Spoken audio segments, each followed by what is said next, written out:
Chemicals पे हमने बातचीत भी शुरू कर ली है। श्रीकांत, आप भी हमारे साथ जुड़े हुए हैं और इस सेक्टर पर और फोकस करके हम बातचीत करते हैं किस सेगमेंट में ज़्यादा मौके हैं।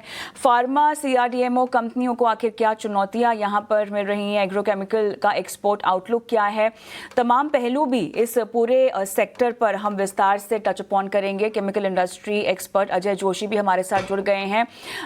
जोशी साहब, आपका बहुत बहुत स्वागत है। मेरे साथ श्रीकांत चौहान भी जुड़े हुए हैं और अब आप दोनों से मिलकर हम इसी क्षेत्र पर विस्तार से बातचीत करते हैं। पहले तो रेड फ्लैग्स की मैं बात करना चाहती हूँ। फार्मा सीडीएमओ स्पेस की अगर मैं बात करूँ, हेडविंड्स आपको फिलहाल यहाँ पर कहाँ आते हुए दिखाई दे रहे हैं? अगर इसका आकलन अजय हमें करना हो तो इसकी सिवियरिटी और इम्पैक्ट अगर आप हमें समझा सकें।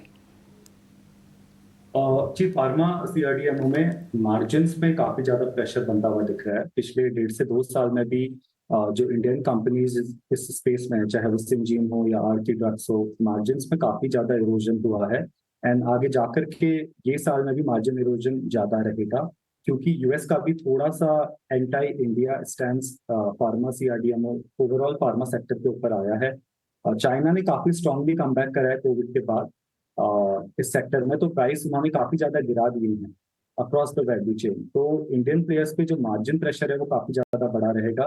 इसमें डेविस लैब हो गई, सिंजन हो गया, आरती ड्रग्स हो गया, इनके ऊपर रेवेन्यू ग्रोथ का as well as margin growth का प्रेशर बना रहेगा। तो वॉल्यूम्स थोड़ा बहुत ही कंपनीज सस्टेन कर लेंगी, मगर वॉल्यूम को बचाने के चक्कर में मार्जिन इनका गिरता हुआ दिखाई देता है। ओके, एक और सवाल मुझे पूछना है पोटेंशियल्स को लेकर।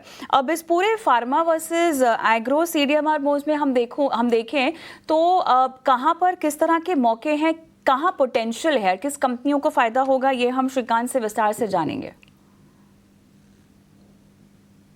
जी, फार्मा सीआरडीएमओ में अगर हम देखेंगे तो कंपनीज जो पेटेंटेड ड्रग्स के लिए इंटरमीडिएट एडवांस इंटरमीडिएट बनाती हैं, उनके लिए ग्रोथ की अपॉर्चुनिटी है। क्योंकि जब आप पेटेंटेड मॉलिक्यूल में एंटर करते हैं तो आपकी जो है सप्लाई फिक्स हो जाती है, आपकी डिमांड फिक्स हो जाती है, इस पे आपकी बाइंग फिक्स हो जाती है, margin pricing everything gets fixed. तो वहां पर जो कंपनीज इंडियन स्पेस में एक्टिव हैं उनके लिए काफी अच्छा मौका बन सकता है। ओके, श्रीकांत, आप ही के पास में आऊंगी क्योंकि अब हमने एक्चुअली काफ़ी सारे ट्रेंड्स को लेकर बातचीत तो कर ही ली है, लेकिन ये जो स्टोरी प्ले आउट हो रही है एग्रो सीडीएमआर को लेकर वर्सेस फार्मा, और साथ ही एक और एंगल मुझे जोड़ना है श्रीकांत, जहां पर आप थोड़ा सा समझाइश दे सकते हैं चाइना की एंटी डंपिंग ड्यूटी इम्पैक्ट, इसका एनालिसिस भी अगर किसी को करना हो, और लार्ज इम्पैक्ट की मैं बात कर रही हूँ। पोजिशनली तो खैर अगर हम कुछ रिएक्शन देख सकते हैं, लेकिन लंबा इम्पैक्ट अगर हम आकलन करना हो तो किन किन फैक्टर्स को ध्यान में रखना होगा श्रीकांत?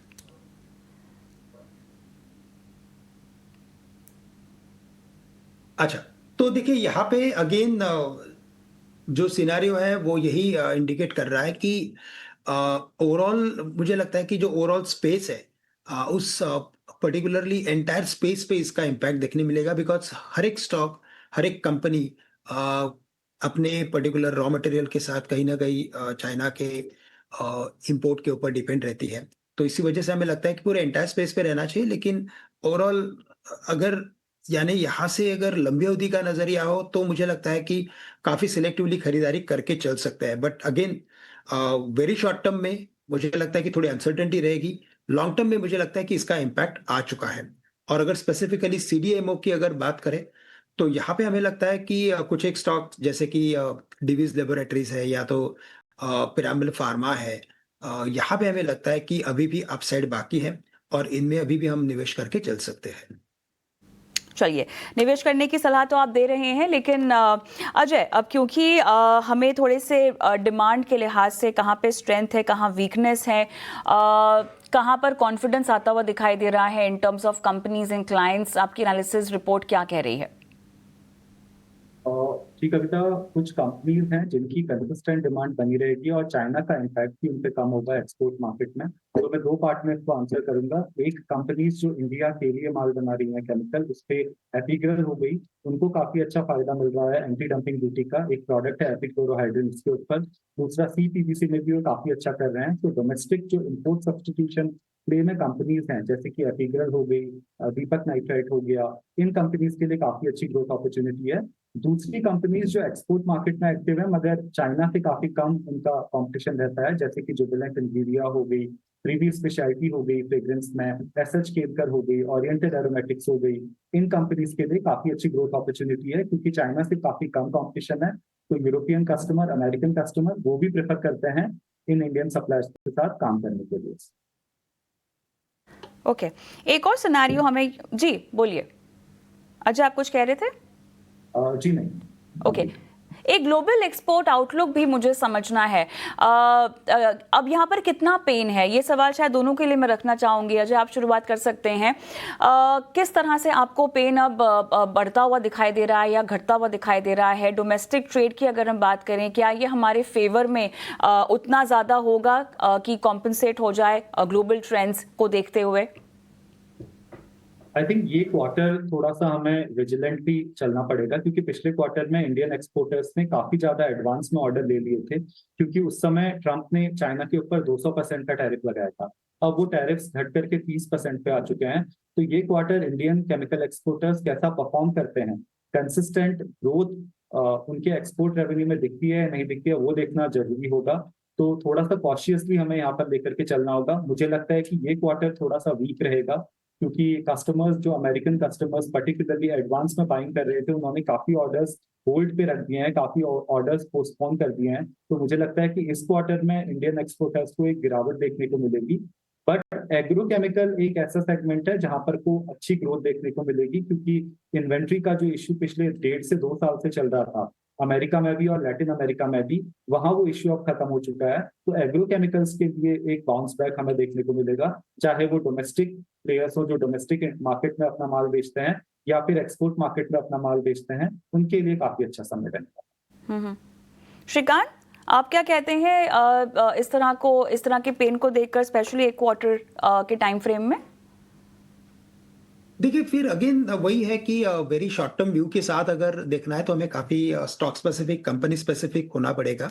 और डेफिनेटली मुझे लगता है कि ये जो करंट क्वार्टर गए हैं जिसके बेसिस पे हम कुछ स्टॉक्स के ऊपर अगर बात करने की कोशिश करेंगे तो हमें लगता है कि गोदरेज एग्रोवेट, ये स्टॉक हमें लगता है कि यहाँ से अभी भी परफॉर्मेंस दिखा सकता है काफ़ी अच्छी तरीके से। इसमें मैं कहूँगा कि ओवरऑल रिकवरी आई है और ये stock is very now close to its previous high 855 875 के आसपास है। 820 के करीब कभी इसकी करंट प्राइस है, लेकिन ओवरऑल हमें लगता है कि ये स्टॉक 920 930 तक के लेवल्स दिखा सकता है।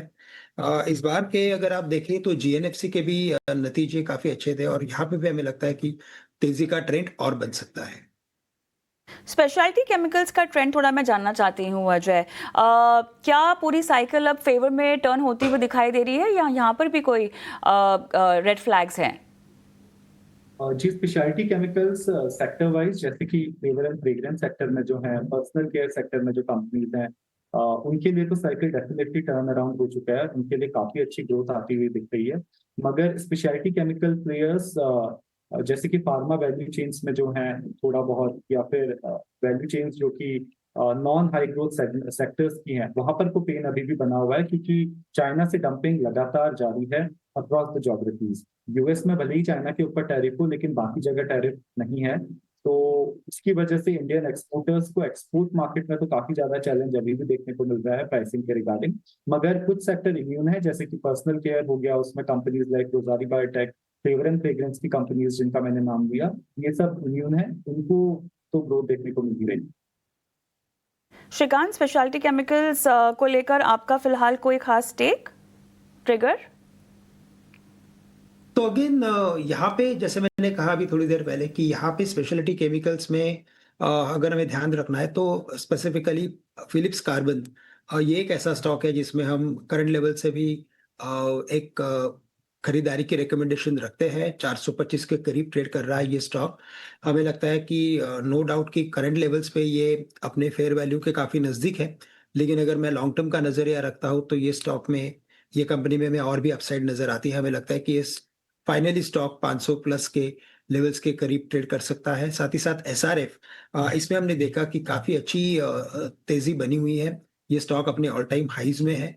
Company is really doing well, but again expensive है in terms of fundamentals. But अगर प्योरली बेस्ड ऑन टेक्निकल्स देखें तो हमें लगता है कि ये स्टॉक 3500 रुपए तक जा सकता है। तो है एक्टिविटी देखने मिल रही है, पीआई इंडस्ट्रीज में भी है, एसआरएफ में है, लेकिन स्पेसिफिकली हमें लगता है कि हमें काफ़ी सिलेक्टिव रहना ज़रूरी है। सिलेक्टिव यहाँ पे स्पेशलिटी केमिकल्स की बात है तो आपको रहने की सलाह। मैं चाहती हूँ श्रीकांत, अब आप हैं हमारे साथ इस पैनल पर और अजय भी है, अजय ने पूरी एनालिसिस यहाँ पे रखी है। अजय, आप दोनों के मुझे टेक्स चाहिए होंगे। श्रीकांत से तो पहले भी बातचीत हुई, उन्होंने कुछ कंपनियों के नाम भी यहाँ पर बताए हैं, लेकिन आप दोनों क्योंकि एक्सपर्ट है इस पूरे क्षेत्र में भी, आपके पिक्स एक टेक अवे के तौर पे दर्शकों को बताइएगा। अजय, आप शुरुआत कर सकते हैं इन टर्म्स ऑफ कंपनीज। पूरी चैट में जो फेवरेबल काउंटर्स आपको लग रहे हैं टाइम होराइजन के साथ, मुझे नहीं पता आप टारगेट्स अगर देना चाहें वो भी दे सकते हैं श्रीकांत, लेकिन आपसे इन सब की उम्मीद जरूर होगी। अजय। जी मैं बाय सेल रिकमेंडेशन तो नहीं देता हूँ। हाँ, मुझे लगा ही, बिल्कुल। हाँ, I thought so, exactly. Experts हैं, मगर कंपनीज जहां पर मुझे ग्रोथ दिखती है कि सॉलिड रेवेन्यू एक्सपोर्ट ग्रोथ होगी, जुबिलेंट इंग्रेविया, पीआई इंडस्ट्रीज, और श्रीकांत जो फिलिप्स कार्बन की बात कर रहे थे उससे भी मैं रेजोनेट करता हूं, क्योंकि उन्होंने जो एक्विजिशन करा है एक्वा फार्म का, उसकी वजह से उनको oil and gas, water treatment, export market में काफी अच्छा इंक्रीमेंटल रेवेन्यू ग्रोथ देखने को मिलेगा। सो ये 3 companies in terms of export revenue growth अपने रडार में दर्शन कर सकते हैं। कंपनियों के नाम यहाँ पे दिए हैं श्रीकांत जी, मेरे ख्याल से आप काफी हद तक इत्तेफाक रखते हैं अजय की बात से। नहीं, बिल्कुल। इनफैक्ट वैसे देखा जाए तो companies they are doing really well, but अभी जैसे माहौल बना हुआ है ओवरऑल, थोड़ा सा जो एक इम्पैक्ट आ रहा है because of this tariff, because of overall uncertainty, and बहुत सारी इन्वेंट्री का भी कहीं ना कहीं किसी न किसी कंपनी को प्रॉब्लम आ रहा है। But otherwise I am of the view that कि काफ़ी सिलेक्टिवली अगर हम इन्वेस्ट करेंगे तो ये हमें एक एमी ऑर्गेनिक भी अच्छा लग रहा है। और ये जो करंट लेवल्स है इसके तकरीबन, मुझे लगता है अभी इसका नाम चेंज हो चुका है, एक्यूटास करके कुछ नाम चेंज हुआ है अभी इस कंपनी का। ये स्टॉक भी हमें अच्छा लग रहा है। ये कंपनी जो 1140 1150 के करीब ट्रेड कर रही है, हमें लगता है कि इवेंचुअली ये स्टॉक 1400 1450 के लेवल्स दिखा सकता है। करंट लेवल से 1140 1150 में एक्यूटास को खरीदा जा सकता है। और साथ ही साथ हमें लगता है कि पीआई इंडस्ट्रीज, यहाँ पे भी हमें लगता है कि थोड़ी तेजी और बन सकती है। काफी अच्छी रिकवरी है, ओवरऑल कंपनी का परफॉर्मेंस भी अच्छा है। यहाँ से अगर इसमें तेजी बनती है तो 4400 रुपए तक के टारगेट्स नजर आते हैं। और फाइनली मैं कहूंगा कि पीसीबीएल, ये भी स्टॉक हमें अच्छा लग रहा है, 425 के करीब है। थोड़ा लॉन्ग टर्म नजरिया रखे, 500 के टारगेट्स नजर आते हैं। ओके, चलिए यहाँ पर बढ़िया तरीके से पूरे केमिकल क्षेत्र पर हमने बातचीत की है। अजय आपका और श्रीकांत आपका बहुत बहुत धन्यवाद समय दिया। श्रीकांत, जाने से पहले आपके कुछ डिस्क्लेमर्स हैं तो आप दे सकते हैं। बिल्कुल। तो देखिए, जितने भी स्टॉक्स आज हमने यहाँ पे डिस्कस किए हैं इसमें से कई सारे स्टॉक मैं कहूँगा कि हमने हमारे क्लाइंट्स को भी सजेस्ट किए हैं, और हमारे ग्रुप ऑफ कंपनीज के पास इनमें इन्वेस्टमेंट्स भी हो सकती है, लेकिन पर्सनली हमारा कोई इसमें इन्वेस्टमेंट नहीं है।